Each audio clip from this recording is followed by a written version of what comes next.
Welcome to the Deep Dive. Today we're jumping into, well, a really critical moment.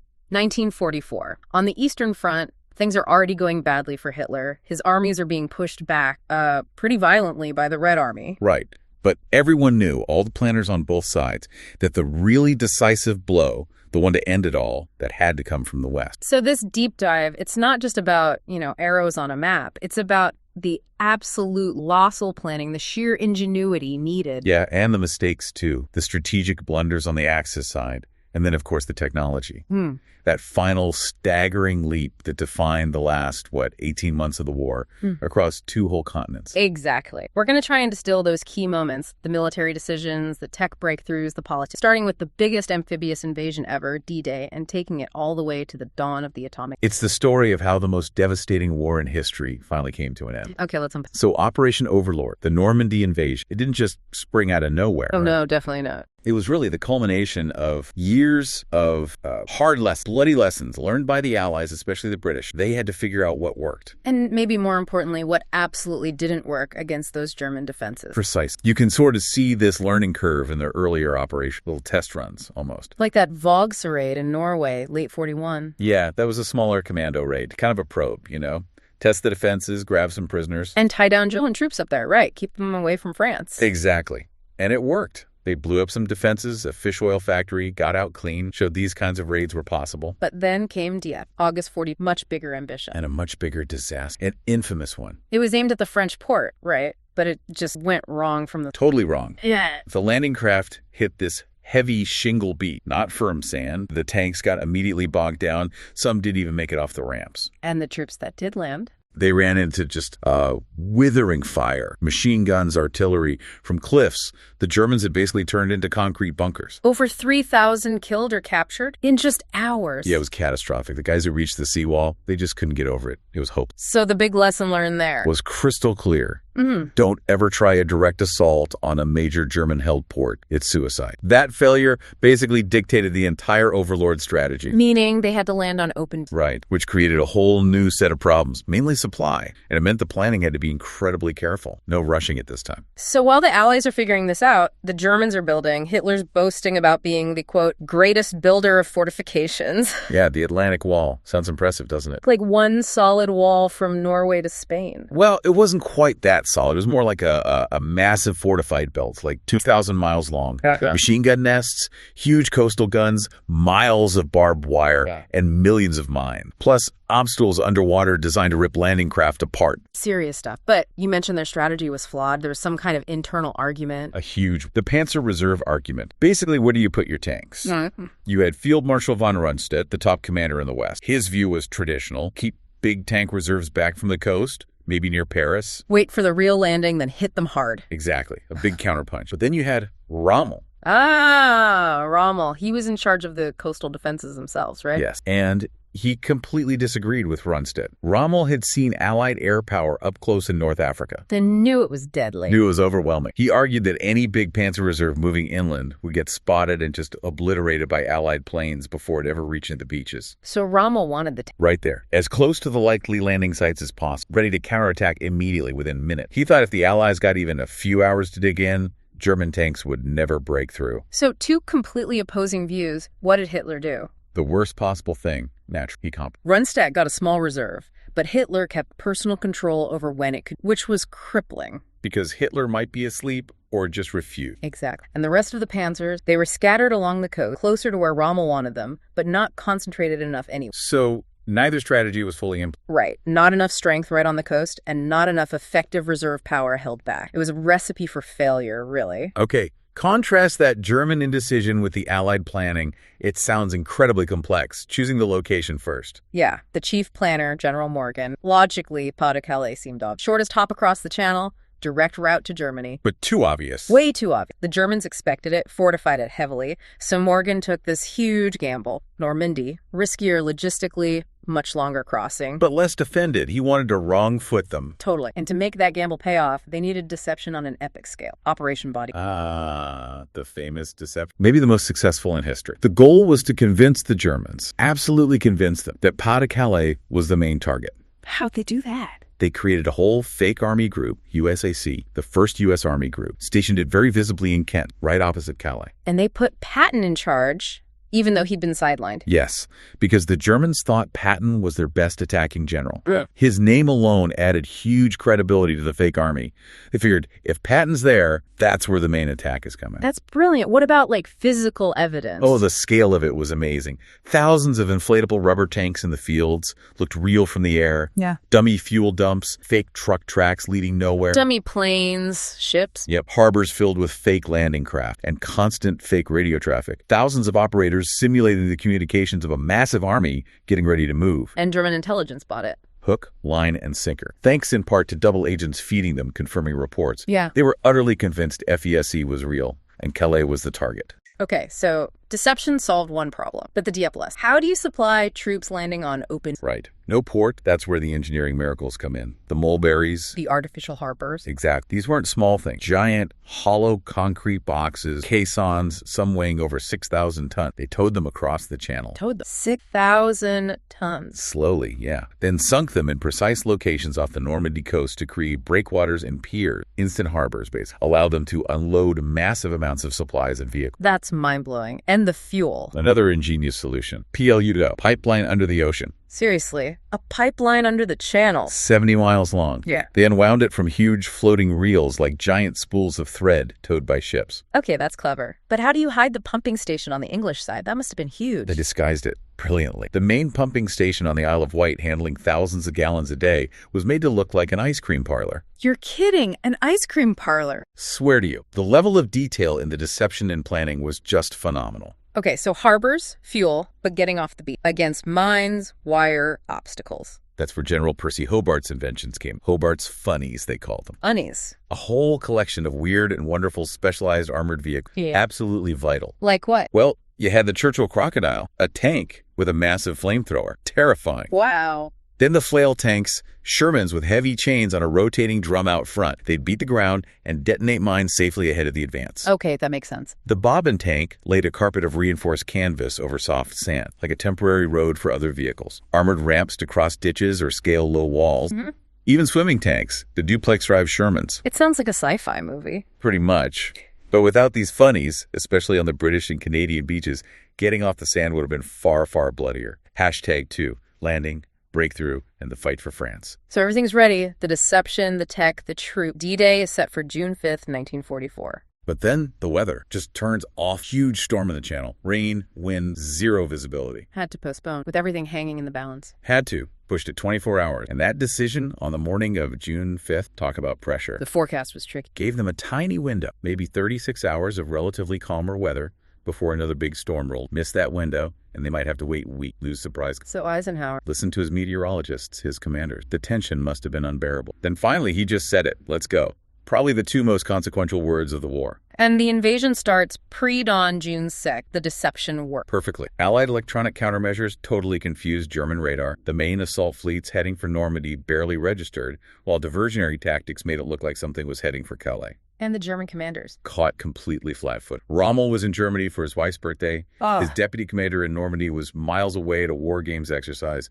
Unbelievable. What about Hitler? Asleep. And his aides were too scared to wake him. Seriously, the invasion is happening and they won't wake Hitler. Apparently so. And even when he did wake up, around midday, he was still convinced Normandy was just a feint. Calais was the real target. So he held back the Panzers. Delayed releasing those crucial reserves until late afternoon. By then it was far too late. They couldn't get to the beaches in time. That delay was absolutely fatal for the German defense. So the landings themselves, how did they go? Was it uniformly successful? Far from it. Huge contrast between the beats. On the western flank, Utah beat. The U.S. 4th Infantry actually landed slightly off course due to currents. A mistake. A lucky mistake. They hit a relatively lightly defended area, linked up with their airborne troops who dropped inland pretty quickly.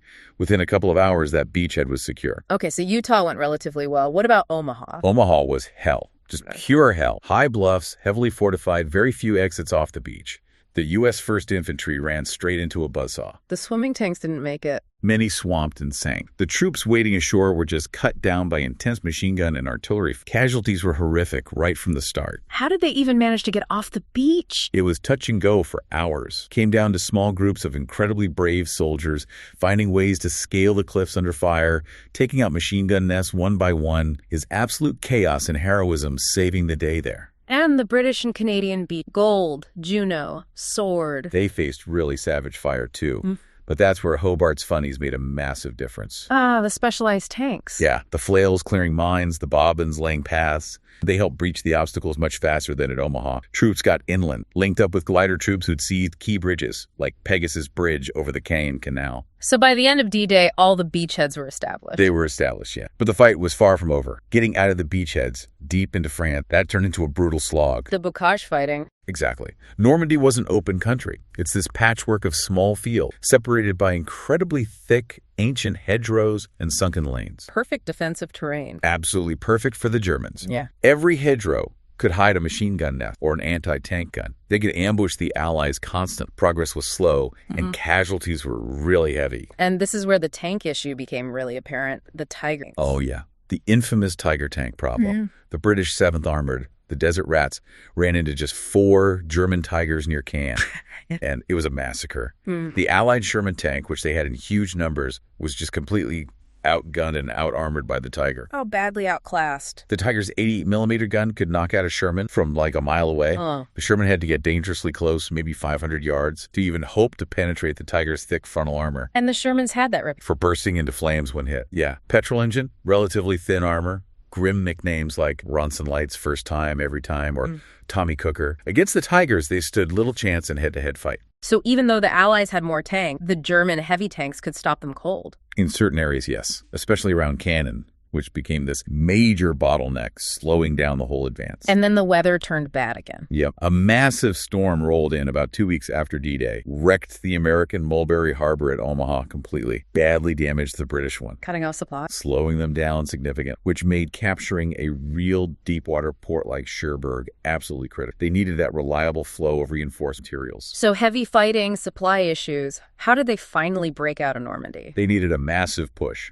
Operation Cobra, launched July 25th, south of the Cherbourg Peninsula. How did Cobras? With arguably the heaviest tactical bombing rate ever seen up to that point. Over 1,800 Allied bombers flew over a narrow 4-mile stretch of the German line, carpet bomb. The idea was to just pulverize the defenses. Did it work? It did, but there was a terrible tragedy first. Some of the bombers, due to navigation errors or smoke, dropped their bombs short. On their own? Yes. Killed over 100 American soldiers, including Lieutenant General Leslie McNair, one of the highest-ranking U.S. officers killed in the entire war. A devastating friendly fire incident. Oh, awful. But the overall bombing Was so intense, despite the tragedy, that the German defenders who survived were just stunned, dazed, their lines completely vaporized in place, and into that gap poured the American tank. finally breaking through into open country. Yes, the Bocage nightmare was behind them. They punched through and started moving fast. And German command was falling apart. Complete chaos. Von Rundstedt had already been sacked by Hitler for suggesting a strategic withdrawal. Rommel was badly wounded when his staff car was strafed by Allied fighters. Out of action. Completely. And then came the July 20th assassination attempt on Hitler. The bomb plot at the Wolf's Lair. Exact failed, famously saved by a heavy oak table leg absorbing the blast. But it made Hitler insanely paranoid, trusting his generals even less, issuing even more unrealistic orders. It's perfect timing for Patton to arrive on the scene. Absolutely. Patton, now commanding a real army, the U.S. Third Army, saw the opportunity. While the Germans were still focused on the British and Canadians near Caen, Patton's tanks fanned out, driving deep behind the German lines. Setting up a trap. The classic pincer move led to the closure of the Falaise Gap around August 20th. What happened there? Allied forces from the north linked up with Patton's forces coming from the south, trapping a huge German army, what was left of it, in a pocket. A pocket of destruction. Totally. The retreat through the gap was chaos. Allied fighter bombers had a field day attacking the trapped column. Over 10,000 Germans were killed. 50,000 captured. It basically annihilated a German army in France. And that wasn't the only invasion of France that summer? No, there was a second one, Operation Dragoon, down south on the Mediterranean coast, near Caen, landed mid-August. How did that go? Almost unopposed. The Germans had stripped defenses there to send troops north, so U.S. and Free French forces advanced really rapidly up the Rhone Valley. Liberating cities like Lyon. Yep. Lyon, and eventually linked up with Patton's forces advancing from Normandy. Within weeks, almost all of France was liberated. The Allies were right on Germany's border. The final push was about to begin. #Tag 3. the final push for Germany in V-Day. Okay, so by early 1945, it's really the end game in Europe. The Third Reich is crumbling. Allied armies are closing in from the west, pushing towards the Rhine River. While the Soviets are just pouring into Germany from the east, an unstoppable tide. Right.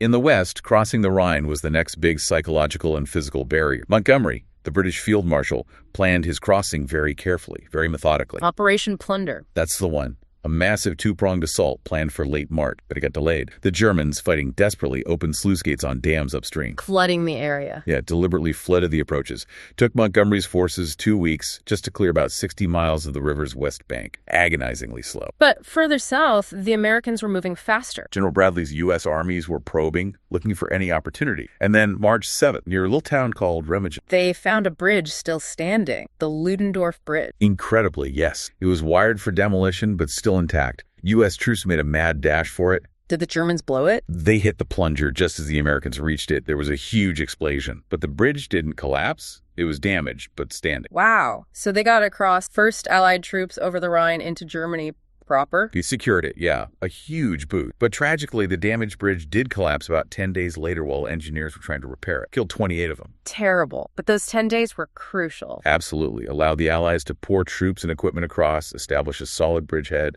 The momentum was unstoppable after. And there was serious rivalry between the Allied commanders too, right? Who got across first? Oh, intense rival. Montgomery planned this huge set-piece crossing, Operation Plunder, with massive air support, thousands of paratroopers dropping. Very dramatic. But Patton beat him to it.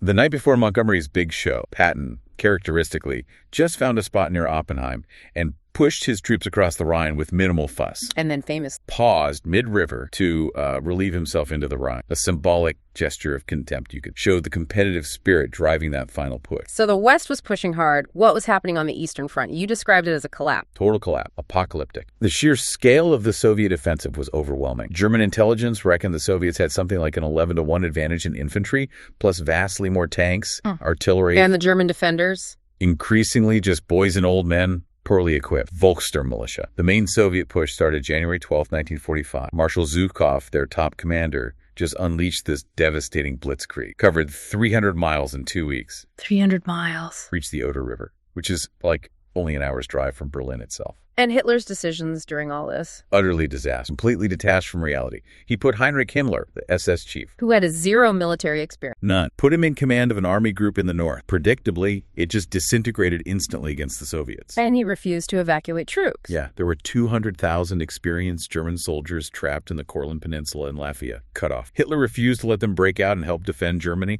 They just sat there until the end. Pointless waste. And sending the best tanks away from Berlin. Probably the most baffling. The elite 6th SS Panzer Army, his last real armored reserve. He sent them to Hungary to try and protect the last remaining oil field. Strategically insane when Berlin itself was about to... What happened to those? They got chewed up in Hungary, then basically wiped out defending Vienna later. The commander famously said afterwards, "We call ourselves the 6th Panzer Army because we have 6 panzers left." Hitler was actively destroying his own defense. While the Soviets advanced, there must have been panic. Mass panic. Yeah. Millions of German civilians fled westward, terrified of Soviet reprisals for Nazi atrocities in Russia. It was a horrific winter of displacement and fear. And as the Allies advanced from both sides, they started uncovering the full, sickening reality of the Holocaust. U.S. troops overran Buchenwald. Eisenhower himself went, saw the piles of bodies, the emaciated survivors. He made local Germans view it. He did. Insisted they confront what had happened so they couldn't claim ignorance later. A few days after Buchenwald, the British found Belsen. Just indescribable horror.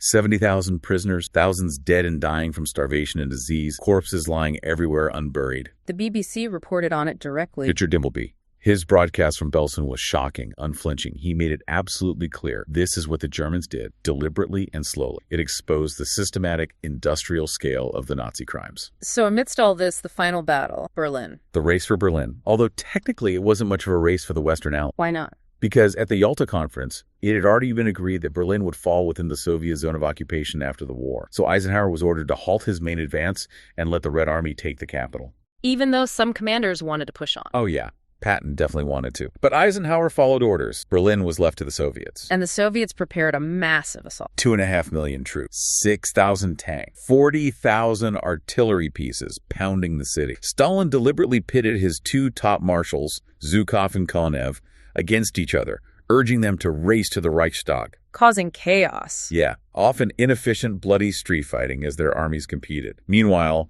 Hitler was down in his bunker. Issuing orders for armies that didn't exist. Pretty much. Totally delusional. Sure. His propaganda minister, Goebbels, tried to spin President Roosevelt's death in April as some kind of miracle that would save Germany. It didn't work, obviously. Soviet artillery shells landing nearby kind of ruined that narrative. April 30th, 1945. As the Soviets fought block by block towards the city center, Hitler married Eva Braun in the bunker. Then, shortly after, they both committed suicide. And the Reichstag, the symbol of the... Stalin wanted it taken. Fierce fighting, room by room, for hours on April 30th. Finally, Soviet soldiers managed to hoist the red flag on the roof. A hugely symbolic. Berlin surrendered soon after. May 2nd. The city was in ruin. Hitler's successor, Grand Admiral Dönitz, tried to play for time, hoping to surrender German forces only to the Western Allies, not the Russians. To avoid Soviet captivity. Exactly. But Eisenhower and Montgomery stood firm. Unconditional surrender on all fronts to all allies. So the first surrender was signed? May 7th, in Reims, France. But Stalin wasn't happy. He felt the main surrender, given the Soviet sacrifice, had to be in Berlin. So they did it again?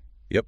A second formal signing ceremony in Berlin on May 8th. That's VE Day. Victory in Europe. The war there was officially over. But not globally. Japan was still fighting. Fanatic. Right. The focus immediately shifted to the Pacific. Hashtag Take 4, the Pacific Theater, and the Age of the Atom. Yeah, VE Day was huge, obviously. But the war wasn't truly over. Japan was still fighting, and they were showing absolutely no signs of surrendering, despite being pushed back across the Pacific. Their strategy was basically to make the cost of invading their home islands unbearably high for us, right? Inflict so many casualties that America... Exactly. And the battles leading up to the potential invasion of Japan showed just how high that cost would be. Iwo Jima, February 45. Tiny island, but strategically vital. Crucial as an emergency landing base for B-29 bombers returning from raids on Japan, only 800 miles out. And the Japanese defense was different there. Totally different. The commander, Kobayashi, knew he couldn't stop the land, so he dug in. Miles of tunnels, caves, bunk, ordered his 22,000 men to hold their fire until the Marines were right on top of them, then fight to the death. No Banzai charges. No, a determined, dug-in, lethal defense. The battle lasted 6 brutal... That's where the famous flag-raising photo on Mount Surabaya... Yes, iconic image. But the fighting went on long after that. The cost was horrific. 7,000 Marines killed. Only about 200 Japanese defenders survived out of 22,000. But the base proved its worth. Immensely. Saved thousands of American airmen later that year whose damaged bombers were able to land there instead of ditching in the ocean. Every yard gained had a price, but also a purpose. Okay, then Okinawa, even closer to... 350 miles, April to June 45. The Japanese commander there, General Ishijima, explicitly said he intended to make it an American graveyard. And the tactics were even more brutal. Yes. Again, fighting from prepared defensive lines inland, making the U.S. advance incredibly slow and costly. They also unleashed kamikaze attacks on the U.S. fleet offshore on a massive scale. And introduced new suicide weapons. The Yoka bomb, basically a piloted rocket-powered missile launched from a bomber. Terrifying. The Japanese Navy even sent its biggest battleship, the Yamato, on a one-way suicide. Did it reach Okinawa? No. Spotted by U.S. planes and sunk by relentless air attacks long before it got close. Right. It showed the level of fanaticism. The cost of Okinawa must have been staggering. It was. Over 100,000 Japanese soldiers killed, plus maybe 40,000 civilians caught in the crossfire. The U.S. lost over 15,000 killed. It was the bloodiest battle of the Pacific War for the Americans. And a terrifying preview of invading the mainland. Absolutely. Military planners looking at Okinawa estimated that invading Japan itself, Operation Downfall, could cost anywhere from 250,000 to potentially 1 million American casualties. Unthinkable number. So facing that, the U.S. looked at other strategic bombing. They had been bombing Japan, especially with a new B-29 Superfortress. Huge plane, long range, could reach Japan from bases in the Marianas like Saipan and Tinian. But initial high-altitude bombing wasn't well. No. Japan's industry was dispersed, often in small workshops and residential areas. Weather was often bad. Precision bombing wasn't effective, so General Curtis LeMay made a radical, ruthless switch tactics. Switched to low-altitude, nighttime firebombing, using incendiary bombs specifically designed to burn down Japan's largely wood and paper cities. Targeting civilians, essentially. Targeting the war infrastructure embedded within civilian areas. The results were horrific. The big Tokyo raid, March 9th, 1945. The single deadliest air raid ever. Yes. Created uncontrollable firestorms. Obliterated 16 square miles of the city. Killed over 100,000 people in one night. Left 1 million homeless. Just utter devastation. And even that didn't bring Japan close to surrender. The military leadership remained defiant. They seemed willing to sacrifice their entire population. It was clear that conventional bombing, even firebombing, might not be enough to avoid that bloody invasion. Which brings us to the Manhattan Project. The most secret, highest stakes gamble of the war. President Truman, who'd just become president after Roosevelt died, inherited this project. Developing an atomic bomb. An entirely new kind of weapon based on nuclear fission. An immense scientific and industrial effort